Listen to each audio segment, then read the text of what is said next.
BJP ഭരിക്കുന്ന സംസ്ഥാനങ്ങളിലൊക്കെ അവരുടെ അജണ്ടയിലുള്ള അല്ലെങ്കിൽ അവർ പ്രകടന പത്രികകൾ പറഞ്ഞ ഓരോ നിയമവും നടപ്പാക്കി വരുമ്പോൾ ഏക സിവിൽ കോഡ് എവിടെ എന്ന് ചോദിക്കുന്ന അണികൾക്കും അനുഭാവികൾക്കും ജനങ്ങൾക്കും ഒരു മറുപടിയായിട്ടാണ് ഉത്തരാഖണ്ഡിലെ പുഷ്കർ ധാമി സർക്കാർ ഏക സിവിൽ കോഡ് നിയമം നടപ്പാക്കിയത്. അതിന് തൊട്ടു പിന്നാലെ ഇത് ആസാമിൽ ഏക സിവിൽ കോഡ് നിയമം നടപ്പാക്കുന്നതിന് മുന്നോടിയായിട്ട് ഒരു വമ്പൻ നീക്കം ഹിമന്ത ബിശ്വ ശർമ്മ ഇന്നലെ നടത്തിയിരിക്കുന്നു, അംഗീകാരം നൽകിയിരിക്കുന്നു. മന്ത്രിസഭാ യോഗം എടുത്ത തീരുമാനത്തിന് ഹിമന്ത ബിശ്വ ശർമ്മയുടെ അംഗീകാരം ലഭിച്ചിരിക്കുന്നു. ഇത് പ്രകാരം മുസ്ലിം വിവാഹമോചന രജിസ്ട്രേഷൻ നിയമം 1935 റദ്ദാക്കപ്പെട്ടിരിക്കുന്നു. ഈ നിയമം അനുസരിച്ച് ആസാമിൽ 94ഓളം മുസ്ലിം രജിസ്ട്രാർമാർ വർക്ക് ചെയ്തിരുന്നു. ഇവർ മുസ്ലിം വിവാഹങ്ങൾ മാത്രമാണ് നടത്തിക്കൊടുത്തത്. ഈ നിയമം റദ്ദാക്കുന്നതിനുള്ള ഏറ്റവും വലിയ ബെനിഫിറ്റ് എന്താണെന്ന് വെച്ച് കഴിഞ്ഞാൽ ശൈശവ വിവാഹം ഇല്ലാതാകുന്നു എന്ന് തന്നെയാണ്. അതായത് ഈ നിയമപ്രകാരം 18 വയസ്സ് പൂർത്തിയാകുന്നതിന് മുമ്പുള്ള പെൺകുട്ടികൾക്ക് വിവാഹം നടത്തിക്കൊടുക്കുന്നതിന് വേണ്ടിയാണ് ഈ 94 മുസ്ലിം രജിസ്ട്രാർമാരെ നിയമിച്ചിരുന്നത്.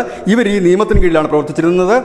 ഈ നിയമമാണ് 1935 ബ്രിട്ടീഷുകാർ ഉണ്ടാക്കി വെച്ച ഈ നിയമമാണ് ഇപ്പോൾ റദ്ദ് ചെയ്യപ്പെടുന്നത്. ഇതോടുകൂടി രാജ്യത്തെ അല്ലെങ്കിൽ ആ സംസ്ഥാനത്തെ എല്ലാ പെൺകുട്ടികൾക്കും 18 വയസ്സ് പൂർത്തിയാകുമ്പോൾ വിവാഹം എന്ന രീതിയിലേക്ക് കാര്യങ്ങൾ മാറുന്നു. ഇതിന് വേണ്ടിയിട്ട് ഹിമന്ത ബിശ്വ ശർമ്മ നേരത്തെ ആസാമിലുള്ള മുസ്ലിം പണ്ഡിതരുമായി സംസാരിച്ചിരുന്നു. അവർ ഇതിനെ അനുകൂലിച്ച് രംഗത്തെത്തുകയും ചെയ്തിരുന്നു. കാരണം വളരെ നല്ല കാര്യമാണ്. കാരണം 12-13 വയസ്സിലൊക്കെ പെൺകുട്ടികൾ വിവാഹം ചെയ്തു പോകുന്ന ഒരു രീതി ആസാമിലുണ്ടായത്. അതിന് നിയമപരിരക്ഷ കൂടി ലഭിക്കുമ്പോഴാണ് ഇത്തരമൊരു നിയമം കൊണ്ട് കട്ടാള നിയമം വലിച്ചെറിഞ്ഞുകൊണ്ട് ഏക സിവിൽ കോഡിലേക്ക് കുതിച്ചു പറയാൻ മറ്റൊരു BJP സംസ്ഥാനം കൂടി ഒരുങ്ങുന്ന ന്യൂസ് ഇന്ത്യ മലയാളം.